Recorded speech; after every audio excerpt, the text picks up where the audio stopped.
It is very interesting to me that these rules that we've been going over and these ideas have been and are continued to be used by GMs since the hobby began. I know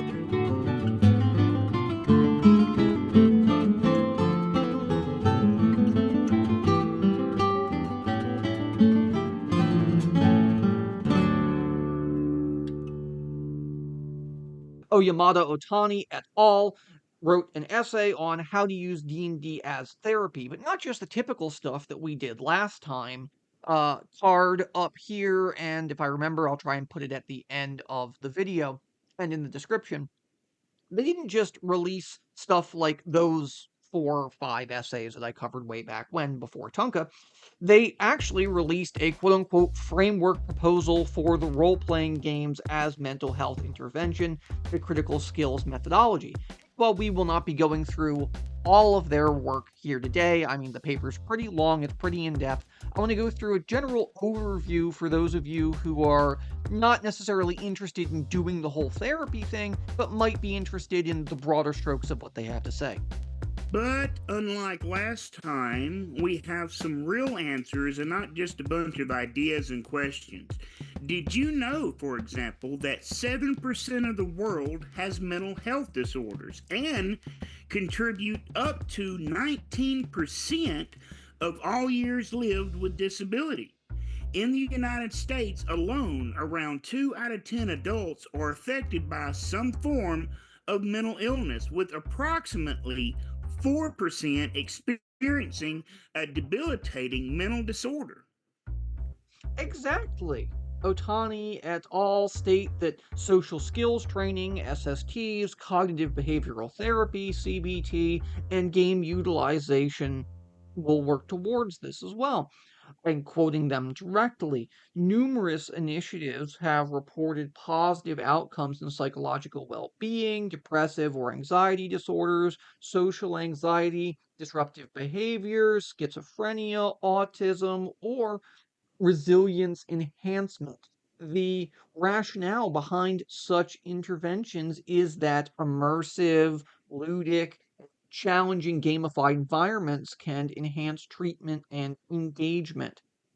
They can facilitate the learning of new behavioral repertoires, increase emotional awareness, and improve social skills. Yeah, man, that's what we've been saying. So, when do we get to the game stuff already?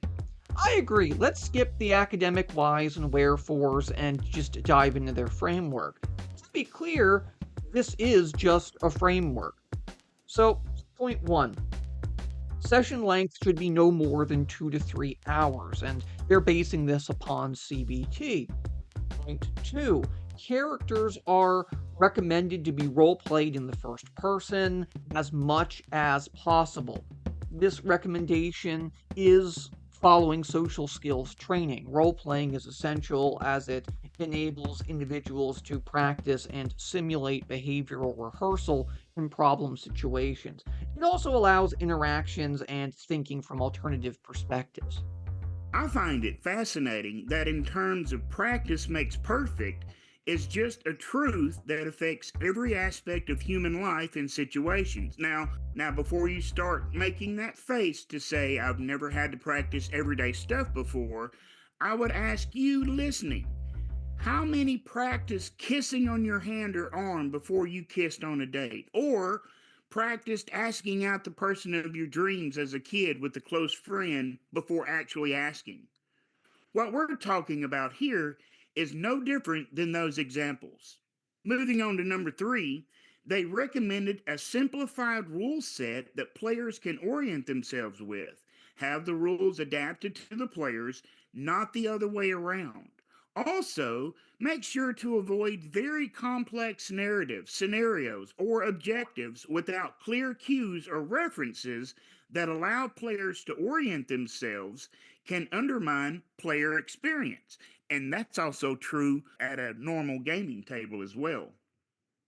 Number four, reduce the use of dice to only when absolutely necessary. Combat and stuff need dice, granted, I'll give you that. But if you use them too much out of combat, well, then the world can feel discouraging due to randomness. We've all been there, right? If the dice gods hate you, it ruins the game's potential as a therapy tool. It's interesting that this rule of thumb also applies when playing in a weekly game with friends. As we continue, you will begin to see that you may already be following these guidelines in your weekly play. Yeah, right. And that's something I really wanted to come out with this general point of view video here is so much of this is what we do just in the day-to-day acts of playing without even thinking about it. Let's look at number 5, right? Combat should be avoidable. If it isn't avoidable, try to keep them short to reduce fatigue to help with attention disorders. Or how about even number 6? Use a private location. No bars, in other words. I agree. Starting in a tavern is so last century, and players for years have been asking for more creative beginnings to their adventures. But I digress. Number 7, determine the group's needs. They say on average, one session is stipulated for each problem situation involving specific training in social skills. We also recommend that the guide create a one-shot to better understand the group, analyzing and identifying their in-game needs before determining the number of sessions. Number 8, consistently access the level of engagement. Try not to draw things out too much. Strike a balance of satisfying gameplay and keeping the player's attention. Number 9, they also recommend the use of a meta guide. What's that? Yeah, this part really wasn't super clear to me, but in their words, in point 10, building on research from focus groups and psychodrama, we also propose the inclusion of an auxiliary therapist, referred to here as the meta guide. The meta guide will be positioned among the players to assist the guide in conducting the narrative. So, to me, they sound kind of like a DM or player assistant. But moving on to point 11. The next point they make is to not make any predetermined outcomes. Keep end goals or results flexible so you can work on specific therapy goals. Only reward behavior that aligns with intervention objectives. In other words, only reward behavior that the specific session is trying to target if you're using this in a therapy sense. So, no, killing monsters does not get you any XP. Speaking as a GM, at my gaming table, period, I like to use surviving a situation earns a player XP. Well, before we continue with our program, I'd like to take a moment and show off a friend of mine's store. Folks over at Paint Minis Live have a bit of a readout for you. You use the link down below whenever you purchase something from them. Gives me a little kickback, and we'd greatly appreciate it. So please feel free, give them a check out and have a listen. And we'll get back to the program. Unleash your imagination with paintminislive.com, where game night is a critical success. Elevate your RPG sessions with our curated collection of miniatures, paints, and everything you need to gather your friends around the table. We've got what you need to create epic adventures. Plus, when you shop with us, D&D Disability gets a share of the loot. So level up your gaming experience at paintminislive.com, your one-stop shop for all things tabletop. We provide the fun, you provide the friends. Number 12, make sure you give online assessments and report sessions to continually evaluate what players need to work on. This means that the DM is going to have to wait for those reports to come back before they can plan their next session. Subpoint here, pre-intervention. The questionnaires and scales must be administered before the intervention. Number 2, mid-intervention. If the proposed intervention spans multiple RPG sessions, it is important to collect data between sessions. And lastly, post-intervention, after the final debriefing session. Up next, they get into a debate over online versus face-to-face. They recommend that cameras be used in online games. Now, they favor online games, as do we. However, in person games will always have the advantage, in our opinion, particularly in strong emotional moments, and they also aid in reading faces. Remember that the physicality of the person matters too. Body language matters. The rhetoric of body language is a rhetoric of itself. It is the meatus of rhetoric, to use an old school academic definition here, and to push up my nerd glasses. But moving on to point 14. We do all the normal stuff that a TRPG does. Character creation, social interaction, combat, puzzles, the whole 9 yards. What can we expect from all this anyway? Well, in their words, they've got a few final bullet points here. Participants are able to discuss different treatment plans, listen to divergent options, express themselves clearly, and work together toward a common objective to promote the best medical conduct. Participants will have better understanding of their own role in a team and be more comfortable to ask for help and share tasks. Professional and interpersonal relationships among staff members will enhance as they share meaningful experiences during the RPG sessions. For those DMs out there that have run games for, say, companies as like a professional workshop day or something, right? That's the part you're tapping into. But on to the next points. Participants will adopt a more empathetic approach toward their colleagues and patients. See my previous comment. Enhanced well-being and mental health scores through the development of social skills are also a net benefit. They even give us a section where they outline what the game session looks like, but we're really going to have to save that for next time. This video is dragging on long enough. Well, I do have one more thing there, Mr. Fancy Bloomers. All right, shoot, Tunka, what is it? Well, they mention X cards, do overs, and stuff.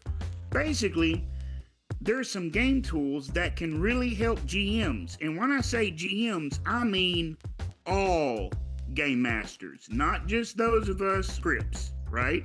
Players get a brief peek into what the consequences are going to be. Now, granted, yes, their characters won't know, but it's always a good idea to let a player know that it's a bad idea to go to the entrance of the cave where the dragon has its hoard and in a Goonies fashion yell, "Hey, you guys," right? Another example is a do-over. While potentially unsatisfactory if used too much, I will give you that. A do-over, though, can be great if the GM screws up or if the players didn't see it coming, like turning invisible or not realizing they're still holding a light source, or a TPK that nobody saw coming. Definitely do-over material. I personally like the idea of getting a do-over as a reward for rolling a nat 20, or having a set number of do-overs that can be used per game by the table. Say 3 or 4 max do-overs for the whole table. So if one person, say your max is at 4 and one person uses a do-over, now the whole table only has 3, right? I kind of like that idea. That reminds me of the way the Morkborg system works with omens. But I digress. Here's one that's close to my heart, the X card. Even if you've gone over what is and isn't okay at the table, sometimes stuff just comes up. It's important that participants have the means to tell the group and the GM that they are uncomfortable and would rather skip that scene without having to interrupt the narrative abruptly. You might laugh, grognards, but when the arachnophobe leaves the table crying, a physical X card could have stopped that, and it could have saved your friendship. An in game debrief is another potential tool. Some conflicts may arise during the session that can't be solved in character. Some emotional situations may have a participant in need of a quick break. Player on player conflict or abrasive player behavior can also be solved this way, such as what would have been nice in, say, my Tuesday game with Bill and my abrasiveness with Doomsword's Paladin, as an example. You know, it's funny you should bring up X cards because I have a lot to say about them. But I will save that as a topic for its own video. Leave your guess as to if I am for or against them in the comments. Another one is collective problem solving. Grognards, you're already doing this, okay? Now, hear me out. When the player solves the problem and not the character, this is what the kids these days call co-op gaming. You're working as a group together. It really doesn't matter if your character has an IQ high enough to figure out the puzzle. If you do, then you solve it, right? We've all been there, done that. Now, not all games move in real time. So, we use this next one called pause. Sometimes, the time flow of the game needs a pause, and the players get to plan for a few minutes, while the game combat only takes a few seconds. And while I wouldn't use these next ones for experienced players, I do find that they are excellent for newer ones, such as character switching. They help with social skills and understanding different perspectives. Playing NPCs or party-controlled NPCs can often be a cool method for this. And that can work for any level of player, but often for those who struggle to get into character, giving them a brief character to improv for a few moments can really be useful. The next one here are the positive and negative outcomes, and this is more so for you DMs. Make sure as a DM you keep the positive and negative consequences of players' actions consistent. Ensure that there are a range of outcomes. Make sure it's not always just win-win-win, since life really doesn't work that way. Just remember to coach players on the best ways to deal with the negative consequences of their actions to minimize frustration. You know, you were just talking about character switches, and that is also something that is used at the table. A real good friend of ours, Uncle Brad, he and I have had conversations before where his keeper has allowed, when they played Call of Cthulhu, has allowed the other players to step in and play the parts of NPCs. They've also done that for their regular D&D games. And I find that to be a great way to make the game even more immersive for the players. And plus, it can be a really fun break, you know, to really negotiate with another player over the price of a blade or something, right? Which brings me to my final thought. It is very interesting to me that these rules that we've been going over and these ideas have been and are continued to be used by GMs since the hobby began. I know there's probably been a lot of these points we've gone over that you as a GM of a group have said, well, will we do that? Or I bet you've said, hey, you know what? That's a great idea. I may start using that in my game, and I think your game would be better off for it too. And I bet your players would really love it. I want y'all to remember to come back next time for our overview of how to go about this practice of therapeutic play. And remember here, the big difference is while you may have used some of these skills, you weren't using the pre-game, mid-game, post-game kind of questionnaires that these guys were using. You probably aren't having the meetings, etc. But we'll dive into that a little bit next time. So take it easy.